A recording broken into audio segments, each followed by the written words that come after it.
currently 7:30 in the morning, our usual time, and it's the final day of the week as far as workouts are concerned. My cat scratched the piss out of me yesterday. Luckily, it's not upper body day today, because I imagine trying to lift heavy weights with a fat fucking cat scratch right here would be no good. So luckily, it's not upper body day. It's just lower body day, which means it's leg day. We're also doing core shit today. And hopefully we'll be able to squeak out 15 minutes of cardio again. I should start increasing the time soon, as far as, bringing up to 20 minutes or so. Maybe I should try and aim for like 17 minutes today. I think that's what I should do.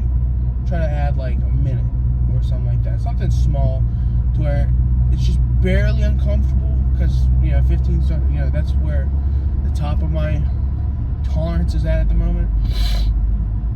It's just barely uncomfortable, but that's okay. Gotta do the whole progressive overload. I've been trying to do it with weights, and I haven't been doing it with cardio because I'm a bad boy. Bad me. So we're gonna try to get about 16-17 minutes in today as far as cardio is concerned. I'm gonna just have to remember that, because I'm very liable to forget that, but that's okay. I'm gonna try to make a note in my my Fitness Pal app where I have the cardio section at and everything. I'm gonna try to make a note there. But man, I tell you, doing all this stuff, recording all this stuff, and talking about all this stuff, man, just putting the ideas out there, or just speaking it into existence. I keep saying this thing, but it really does help me. I don't know why. It helps me realize things, but it does. It helps me realize that I may have poor form, and then it makes me want to look at other people's content a bit more, notably, you know what I mean? I'm just like, I need to work on my form. Let me see someone who has good form. Because this channel right now, as it stands, is not a channel where you're gonna go to it and you're looking at someone who's already where you want to be, and they're just kind of they're already here and they want to be here, so they're just we're not there, or they're maintaining or something of that sort. Rich Piana, you watch him because he's already at the summit of where most people want it to be. You'd watch Sam Sulek, the Trend Twins, Joe Static, when he was still alive, and him and Rich, rest their souls. Noel Diesel, Sean Dallarwall, if I got his last name right. There'll never be a time where I say it, I'm confident that I got it right.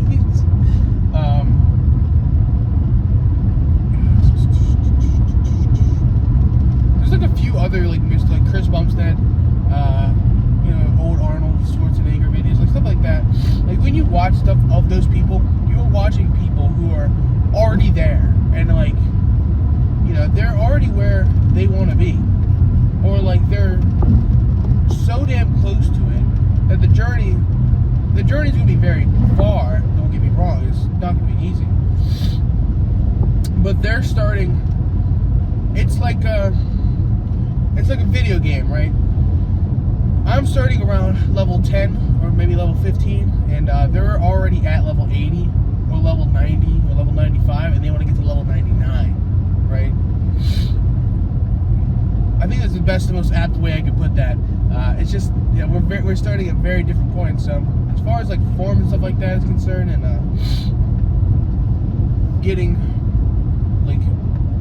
advice about that stuff, this isn't the channel really for that. I'll share what I learned. I'll happily share what I learned and what I see and what I've heard and what I've come across and stuff like that.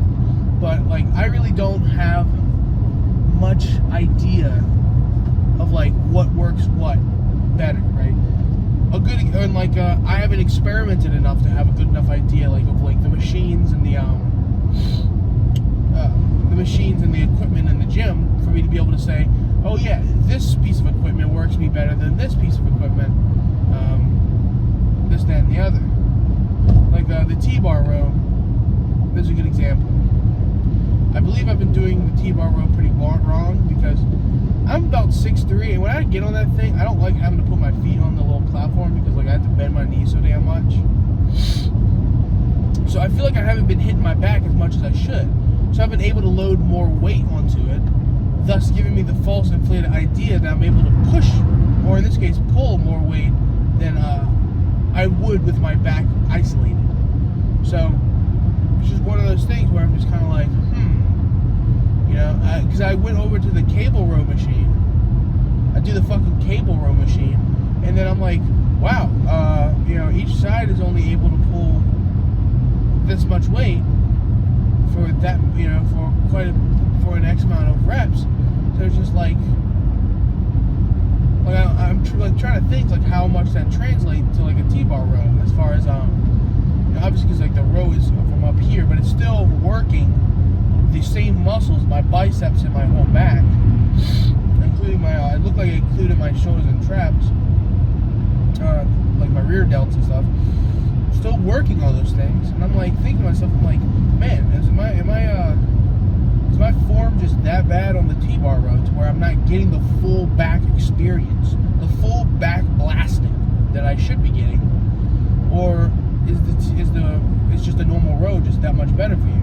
I'm opting to say, I'm very inclined to say that it's just I had such dog ass form, had such bad form, putting my feet on the floor and not isolating my back entirely to be able to pull the weight that I was pulling. I feel like that was probably something that I would not have figured out. Quite frankly, I would never have like guessed that, figured that out if I wasn't recording this stuff and putting it out there, and that's just in my case. Like, I'm sure if I had a gym buddy who like also knew what the fuck they were doing and stuff, they'd be able to point it out to me and be like, hey Austin, you're pissing around, the fucking T-bar row, you're doing it wrong, right? That type of thing. So this stuff has been very useful in that capacity, and there's been other instances throughout last week and throughout this week where like diet wise and workout wise, I like come to realizations and like figure shit out as I'm going, because I'm just like, wow, I should be doing things like this and not like that, right? Or like, man, I should have never had this mentality about food and stuff like that. So it's things like that, I think, that are probably the most beneficial thing of these videos for me. Even if I am not getting like a bazillion views, it doesn't really matter, because the most important thing is like, these videos are helping me, because like I'm having to do a lot of self-reflection, and when I edit the videos, I watch back the footage, and I think to myself, I'm like, well, I'm doing this stuff, and I'm sure like there's gonna be people who watch us who may watch this and be like, oh, I want to do the workouts that he's doing, who may be like in a similar position as me, who is like as heavy as me or heavier, and they're just trying to find other like, fat guys or whatever, or fat people who are losing weight. It makes me more conscious of what I'm doing and how I'm doing it, and antithetically, it's the same with people who may already be, who may have already lost the weight, and now they're just they're commenting. They would comment on my videos and to correct my form and be like, hey, I see you're doing it like this. I'd highly advise you to go watch this, that, or the other, because you're doing it wrong and you're not going to be hitting what you need to be hitting. Or they see me do a workout or an exercise, like, hey, That exercise is great and all, but it's not as efficient as this exercise. And then they tell me the exercise that's more efficient, right? One exercise I've been contemplating putting back into my routine was the overhead press. The overhead shoulder press. I forget which part of the delts it works. I think it was the front delts. Yeah, I think it is the front delts. But lateral raises I was always keeping there because it works the side delts. And I think the rows work the rear delts. I have to check on that. I don't know. It probably doesn't hit the rear delts as much as it hits your lats. But I have my shoulder training before never took into consideration the fact that the shoulder is divided up by 3 fucking muscles. I just did overhead presses and lateral raises, and I managed to get away with that. So I have to look into what tackles the rear delts. I imagine most back-oriented movements will do that, but I think it's still worth me checking out and figuring out so I can hit it. Excuse me. As far as what hits my front delts, incline dumbbell presses. Because when I do my dumbbell presses, I'll do half a set of incline presses and half a set of flat. So not half a set, but 5 sets of incline and 5 sets of laying down and doing it. So that's what I typically do when I do my presses. Because I'm trying to, if I remember correctly, your front delts are incorporated with your incline press. So I try to do 5 sets of 10 with that, and usually that'll be a heavier weight, so I can kind of gas this and my chest out a little bit, and then I drop it when I go to lay down. I drop it by 5 pounds. So if I did 40s on the incline, I'm gonna do 35s flat, right? So. But yeah, doing these video things are beneficial to me, and going back and watching the footage and actually talking and thinking about this stuff and trying to be conscious of how I'm working out when I'm recording, it's all been beneficial to me. And hey, maybe you benefit too. If you've never recorded your workout, you may feel weird about it, recording your workout, because there is a stigma with people like me, dumb fucks like me, lumbering, shambling around the gym, picking up a weight every now and again, and then putting a tripod down and attaching my phone to it so I can record it. There is a stigma to people like that, I think, or there's just social anxiety that a lot of people have to get over. But I think, and not even posting it to anything, or posting to TikTok, Instagram, or whatever, but just you don't even have to post any of this stuff.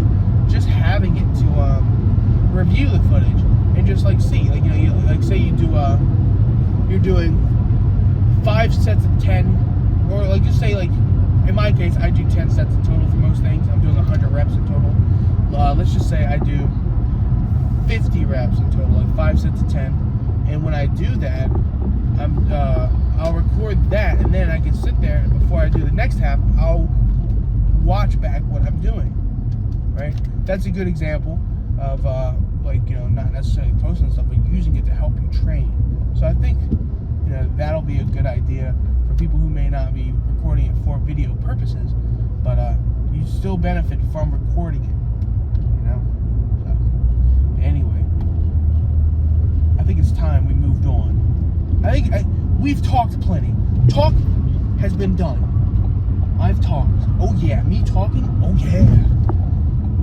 So I think it's time we moved on to the squat press. Because you already know, it's lower body day. The fucking squat press is the first thing I do. Right? 730 pounds on a squat press? Oh yeah. Let's see if my quads have recovered enough to be able to tackle such an arduous task. I don't know. Because I've never had less than 2 days of rest between leg days. So I'm hoping it'll go well. I'll see you in the gym, and you'll find out if it's going well or not. See you then. So it looks like I might have to change up my routine because our squat press machine has been X-nayed, but it looks like we're gifted a linear leg press at my gym and a hack squat machine. So they're building all new kinds of stuff, as you can hear. So very exciting. So I may be able to try out a lot of new different exercises. Because surprisingly, this gym didn't have a linear leg press or a linear hack squat, but now we do. So I may be able to fuck with those because, you know, the normal squats always scared me. So we're gonna be able to get something done. So yeah, I'm gonna try out the linear leg press and see what I can do with that. Let's see how this goes. So wish me luck. So I just loaded up this leg press, did a couple of reps on the small stuff to just kind of get a feel for it, and it's not too different from the squat press, it feels like. So we're gonna try to do 730. Got 1, 2, 3, 4, 5, 6, 7 745s on each side, and then we're topping it off with a 25, 2 10s, and a 5 to get it up to 730 because they're building shit nearby. I'm also gotta find a place to record this fucking thing, but hopefully I'll be able to get another 3 or 6 sets of leg presses, you know, like I was able to do with the squat presses. So I guess we'll see. Let's move on. I've done a lot of talking. Let's move on.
So I just finished up my leg presses, no longer squat presses.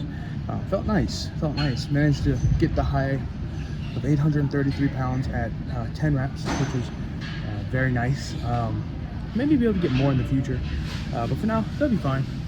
Don't want to overdo it. It's my first time ever using a leg press. Before I was using a squat press. Not horribly different, but it's different enough where I wouldn't want to take a risk, you know, trying to see what the extent of my legs can do.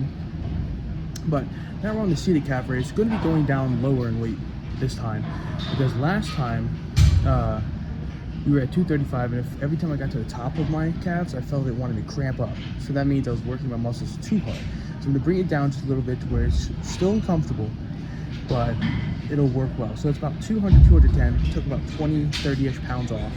So we'll see how this goes. And yeah. You know, very exciting that my gym's getting a bunch of new stuff. Although there's a lot of noise. They didn't get the memo that I'm here. I'm recording. Just this. Anyway, let's move on to the seated calf raises, shall we?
humiliated myself with attempting to do some squats. I think it's because I lasted my legs too much on a leg press. So it might be one of those things where I either do leg press or I do squats, because it works the same muscles, or just about like the main muscles that are used to push a squat are used to push a leg press. And if those are gassed and fatigued out by the time you get to a squat, it's not gonna work. So lesson learned there. I'll still include the footage just because it's kind of funny. But now we're moving to familiar territory. Leg extensions. 85 pounds again. Get that stuck at 85. Oh, that's 70. No, that's 80. Cool. We got the 5 on, so 85. 10 sets of 10. And yeah, let's get this started, shall we?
So leg extensions are done and dusted. My quads feel like they're about to explode. God, man. The cardio is gonna be fucking rough. But we're on to the seated hamstring curls. Again, 85 pounds, nothing crazy. 10 sets of 10. You know the drill. Let's get this started.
feeling the burn. Just finished the seated hamstring curls. My hamstrings feel on fire and dying. Moved on to the hip abduction machine, you know, the ass blaster, 9,000, 160 pounds, 10 sets of 10 reps. You know the deal.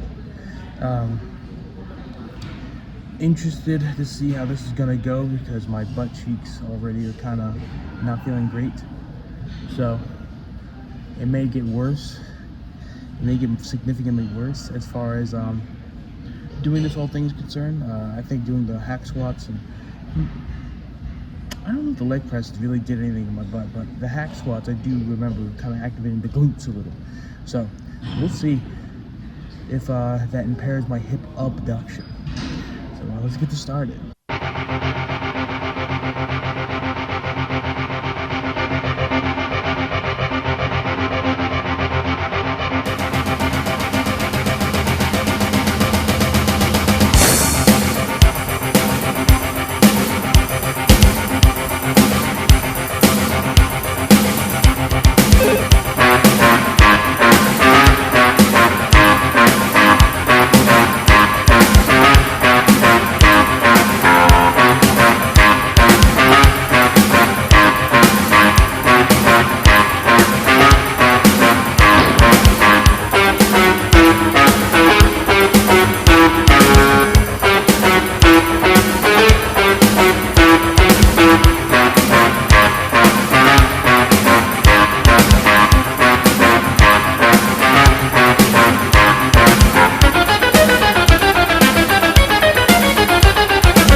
With my ass fully blasted, I move on to the groin destroyer.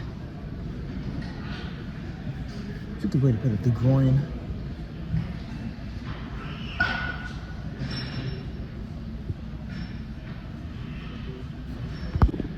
With my ass fully blasted, I can now move on to the groin destroyer. 100 pounds. Gonna try to make sure I get this right because last time we discovered that I wasn't doing this whole thing correctly. So I'm gonna try to get it correct this time. So way less weight than normal, but that's okay. You know, it's better to have proper form at a lower weight than fucking, I don't know, crossfitting, trying to crossfit it with a higher weight, you know? So let's get this groin blasting started.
out the groin destroyer, moving on to crunches, and then 15 minutes of cardio.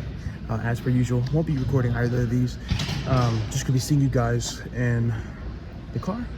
So yeah, I'm gonna finish out my workout and we'll talk later. Oh yeah, we're gonna talk. You and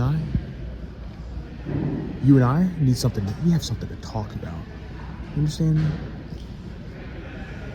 So we just got finished with our final day of the week as far as the gym is concerned. This is week number 2 as far as the recordings go.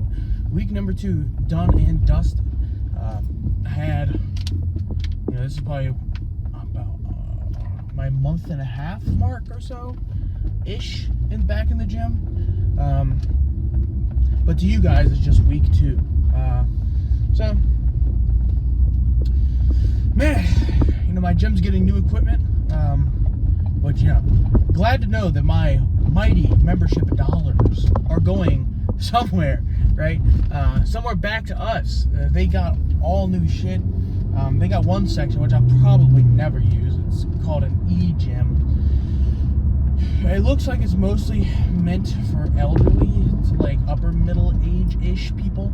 Because that's the only people I see fucking onboarding for it. At least during the hours I go there. There may be younger people who do it, but I'm not really sure how that thing works. I think it's more like it just probably finds like the optimal workout for whatever you need, and it adjusts accordingly. So that could be it. It could be a safer alternative to things like plate-loaded machines or equipment. But the plate-loaded equipment, tried, true, and tested. Classic, right? It's a classic method to get all this stuff. But so the gym, they got, just today, they last night and today they finished installing this stuff, but they got one piece of equipment that I have no clue what it does, because it's like some type of bench thing. So I have to figure out what that does and ask somebody, because I couldn't guess by just looking at it. It's probably something to deal with crunches, because just the way it's set up. But I'm not entirely sure. It could work anywhere on your abdomen. I don't know. But what I do know is we did get a new leg press machine, which you saw me use in this video. They did away with the squat press, so the leg press is going to be the new thing that I'm kind of, getting on. And, it's a fucking Christmas miracle.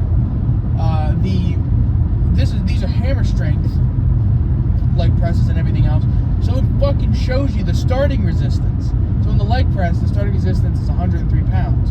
And then the starting resistance on the hack squat, which is another new piece of kit that I got to get to grips with, is 90 pounds.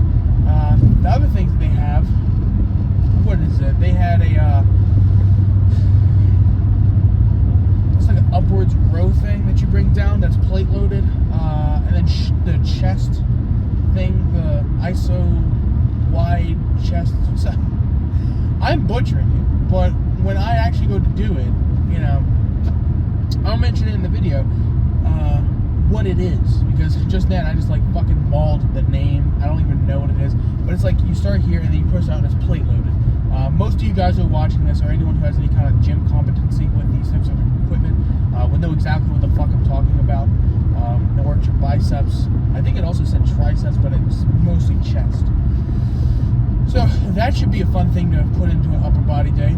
And then of course the row thing, it's plate loaded, and you just grab it and you pull down. That also works arms and back, the lats in particular.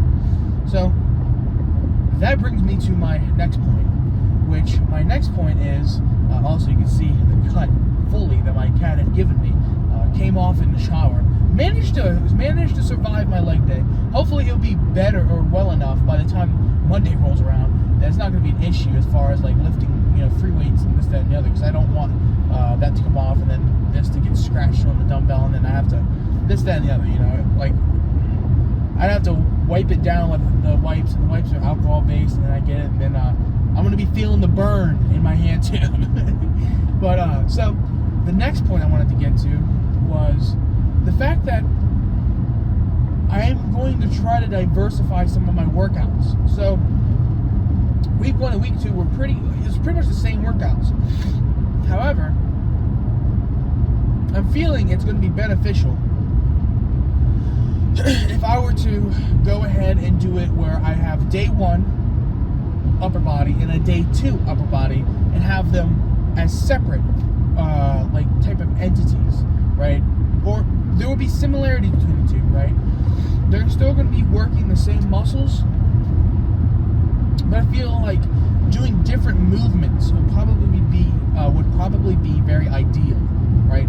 So a good example would be like day 1, you know, for day 1 for the upper body, I can do things like concentration curls. Day 2 would just be straight up dumbbell curls. Still keep the wrist and forearm flexions and stuff like that, or wrist flexion and forearm curls. I'm not really sure what other thing you really can do with forearms besides like I know there's like that finger curling thing, then reverse curls. So things like that will remain the same because it's just like there isn't very much variation to kind of work with. As well as my side delts, like the lateral raises does perfectly fine. That's assuming I'm remembering what the overhead shoulder press working the front delts is correct. So that's another thing. So like day 1, I would also do like the dumbbell bench press and the incline press, and then day 2, I would use that shoulder machine, or that's the chest machine, the chest equipment, the plate loaded chest machine. That might be a better alternative in general. So that could very well be a mainstay because it might work my chest out way more than I feel the bench is. I want big titties, so I gotta find something that works efficiently. I know cable flies is a good thing right now, but I'm just kind of exploring the options that my gym's giving me, other than, you know, straight up cable flies. I used to do those. They were all right. I didn't really jive too well with them. Very effective, but I feel like I don't know. I just want something that I can jive with more, right? So do that, right? And maybe eventually I'll just get to a straight up bench press. You know, eventually, because you know that's one thing that's been out of my routine. However, my routine was designed with free weights in mind because I wanted to do about a month or 2-ish, you know, somewhere around that mark, and I'm about to hit that mark soon. A month or 2-ish of doing free weights, right?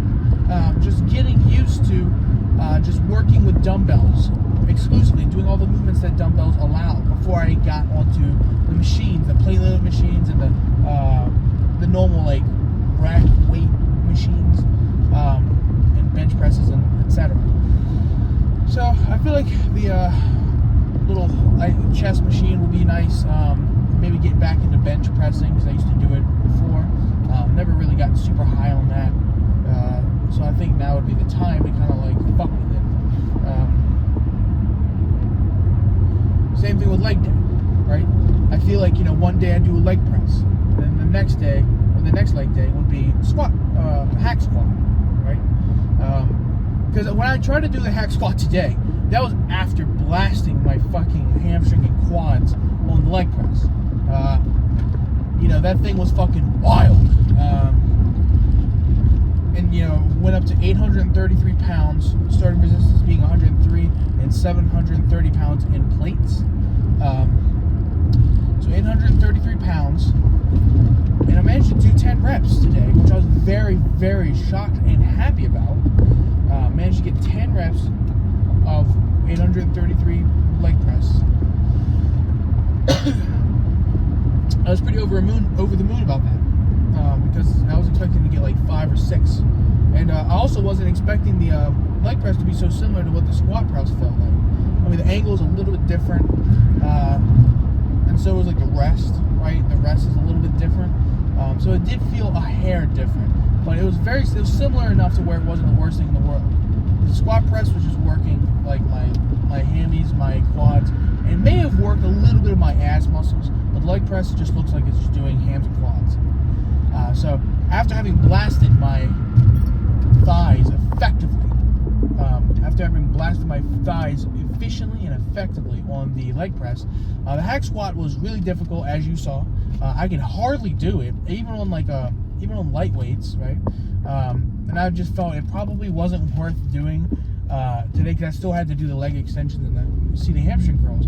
So I feel like doing leg press one day and hack squats another day and trying to go heavy on the hack squats or as heavy as I can get it and try to do deep hack squats. I think that may be the way. And I gotta see if it even makes any difference. The whole I don't know. I reckon it makes a difference when you're on a flat surface, when you're on an angled surface like a hack squat. I don't know if raising your heels really make a difference. I have to see because I was able to still get the same level of depth either way, at least on the hack squat. So I'm going to experiment with that. But when I get comfortable enough on the hack squat, I want to try to go onto a standard squat rack, right? And work with that.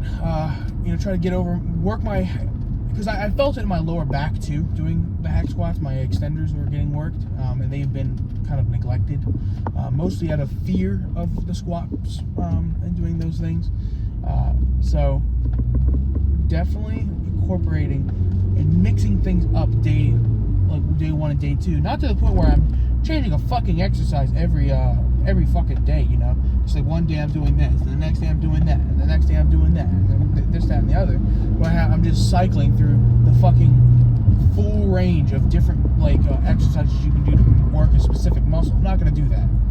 I'm just going to have two different, but also similar. This would be, like I said, it's going to have similar things going for it, either with exercises or mentality, as far as sets and reps and weights and stuff like that. It'll be two different things with similarities between the two. It's just that some of the main exercises I feel are going to get changed up a bit. I got to kind of concoct that. I got some ideas already, but I need to actually concoct it so that way I can get it better, So also a little update on the diet. So today I weighed in at 310. Classic weight fluctuation mean. Just yesterday I weighed in at 306. Gotta love it. Go fucking figure. I didn't eat near enough calories to pack on 4 fucking pounds because a pound of fat is like 3,000 calories. Yesterday I think I ate around 4,000 or so calories, but I burned off 2,700 calories, 2,700 calories, with all the strength training and the 15 minutes of cardio. And today I managed to, on the topic of cardio, not to diverge from the topic of diet, I'll get back to that in just a second. But on the topic of cardio, managed to get to 16 minutes.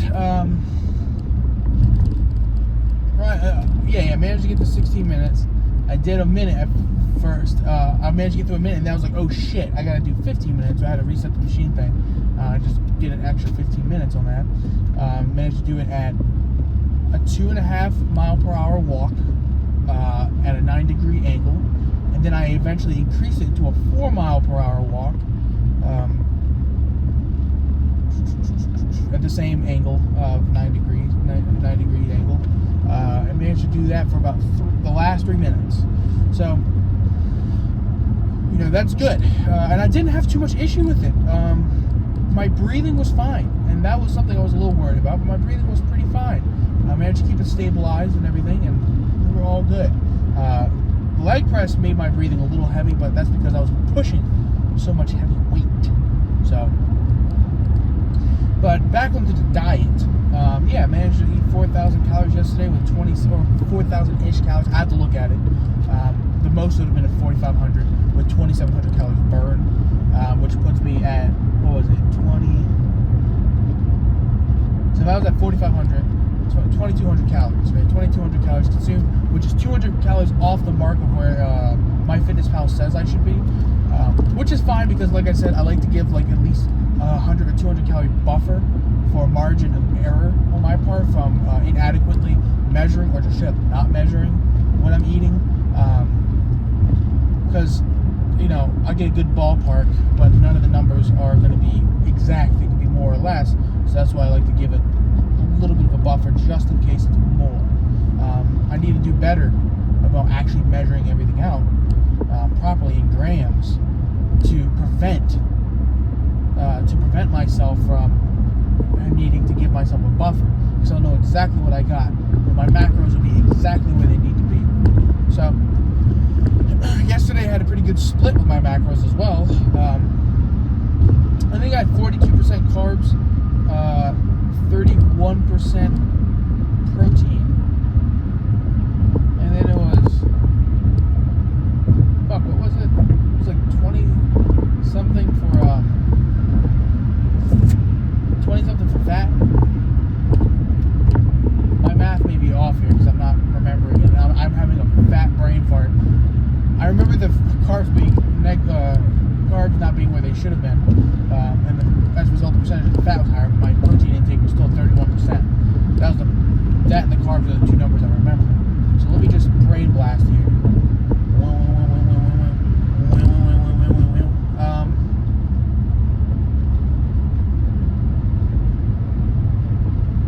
27%.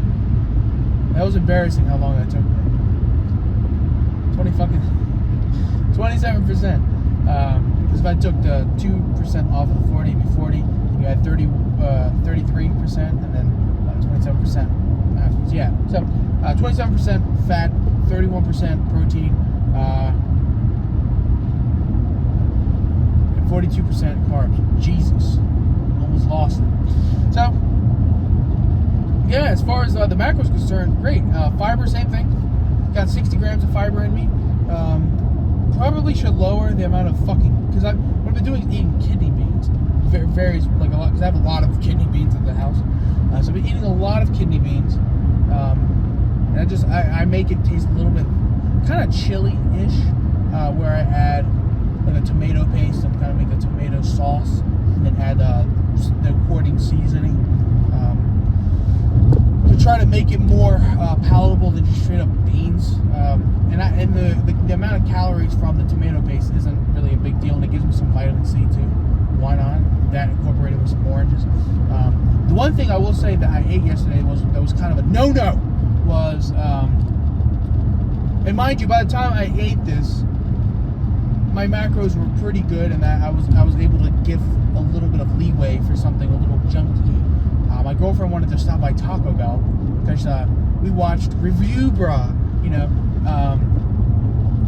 the report of the week, the man himself, and she saw the Taco Bell grilled cheese burrito. She was like, "Oh, I gotta have it." So we got it.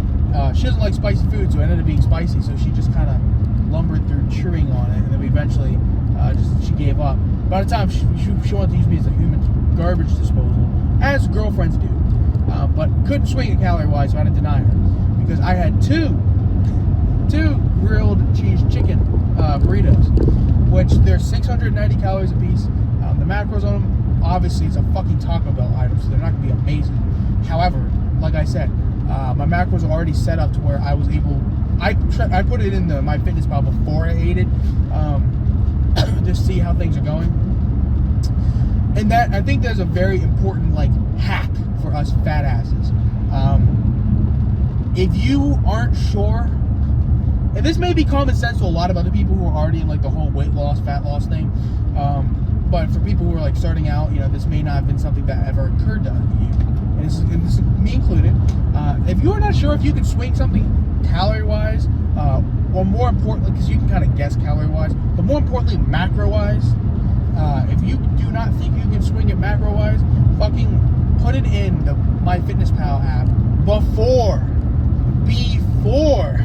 you eat it or order it or anything of that sort, right? If you were thinking, you're like, man, I could really go for some Taco Bell right now, put that shit in before you fucking go out, even drive over to Taco Bell. I was in the drive-thru when I put it in to make sure I would still be where I want to be, which where I was before, my carbs were lower. I think they were 38 or 39, something like that. I'd have to pull it out and check, but it was lower than it was before. So the reason why I was there was for my girlfriend, but I was like, yeah, I can go for something too because I was hungry, and I still had 1,800 calories left that I should consume, that MyFitnessPal recommends I consume to be in a 500 calorie deficit. So, excuse me. So, 690 a piece. Figure that one out, right? 600 plus 600, 1,200. 90 plus 90, 880. So 1,380 calories between two burritos, which were kind of filling, I would say. However, I don't know if that was the immense amount of soluble fiber that I had eaten before doing all that work, or if that was like something that was that's not very filling, and that would be easy to kind of just gorge on, right? Because like even though they, to some people they're like, oh, it's only 690 calories. Yeah, but you eat one, you eat two, then you eat three. You eat two, it's 1,380 calories. You eat three. Now we're up to 2,000 something calories.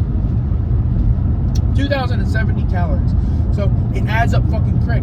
And that's part of the reason why something like soluble fiber is so fucking important when it comes to having a satiating and consistent diet, because it will keep you full. It'll keep you satisfied. Like I said, I was actually kind of full at that point, but I had enough. Like my gas tank was 3/4 of the way there, as far as like how I was feeling. So I ate that. In my 1,800 calories, I had about 300 calories left. Ate an orange afterwards, and that put me around 200 something, which is where I wanted to be. Like I said, for that buffer, just in case any of the calorie distribution was incorrect on my part. So yeah, tracking that stuff before you eat it is extremely important.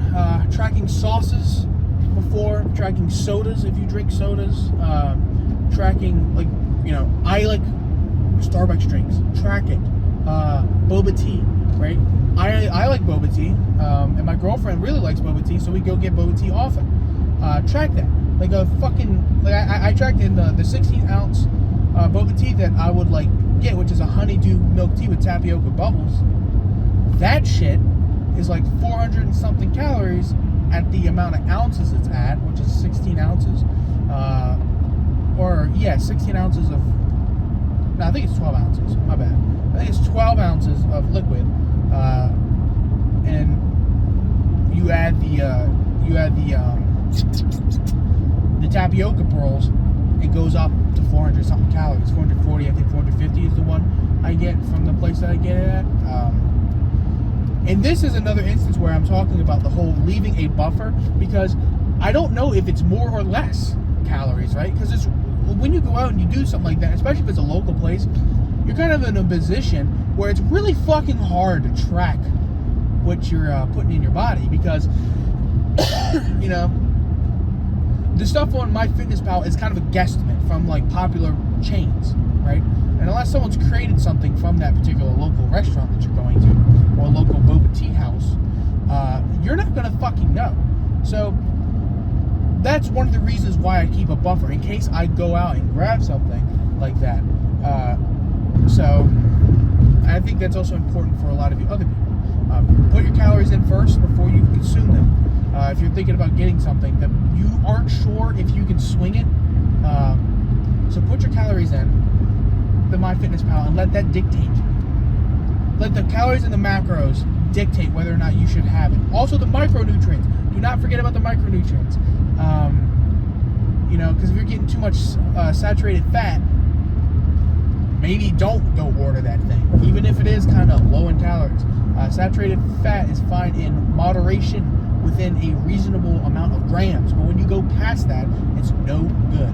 So let that be something you do and develop as a habit, especially as a fat ass, right?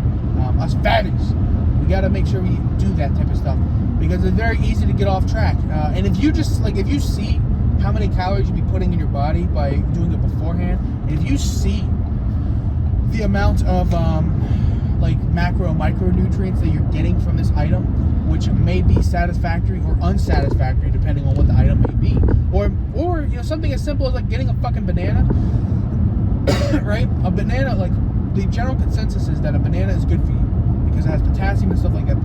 But a banana is also high in sugar and it's high in carbs. This is all carbs. You put a banana in, you may not be able to swing eating an additional banana that day because your sugars are already at where it needs to be and your carbs are already where it needs to be. So your split is there, and if you eat it, it throws it off. Even if it throws it off a little bit, it's not good. So even shit like that is supposed to be healthy, like, you know, or chicken breast. Like, maybe you can eat like a pound of chicken breast, but then you couldn't swing it calorie-wise. But it would get your macros up. So that's why it's important to put this stuff in before and make sure, and like whether it's MyFitnessPal or any other calorie and macro tracker you got, make sure you put this shit in before and find it out if that is something you can do. You know, like today, right? You know, my girlfriend wants to go get boba tea. We're gonna go get boba tea right now. As it stands, I already know we're gonna go get boba tea, so I was able to put it into MyFitnessPal, and I'm gonna be able to swing it in tandem to the other things I'm gonna eat, like the kidney beans, the chicken, the tomato paste, the orange, and the banana, and other stuff like that, right? I'm gonna be able to swing that. Also, Fairlife Elite Protein. I like the strawberry flavor. I don't know why I like it. I always was a vanilla and chocolate kind of guy, but lately I've been kind of becoming a strawberry kind of guy. So that in tandem to you know, 2 protein bars I typically eat. This is as a result of not trying to like fucking, you know, suffer through eating endless amounts of canned chicken to get my protein where it's got to go. But anyway, I digress. So yeah, that's my bit of advice, especially for the fat people. You know, I appreciate you guys and the skinny people. Take everything in reverse and put it in an antithetical sense, and it works just as well for the skinny people who want to get bigger and you want to bulk and do all this other stuff. It will do what you need to do. So anywho, I appreciate you guys for watching this far, and we're gonna be moving on to the stat screen now, and you know, the next video will be up on Monday, because I put out videos Monday, Tuesday, Thursday, and Friday. You know, the days I go to the gym. I edit them a week prior, and then I put them out that week. So I'll be catching you guys later. Have a great rest of your day, and look at this stat screen. Look at that stat screen. Damn!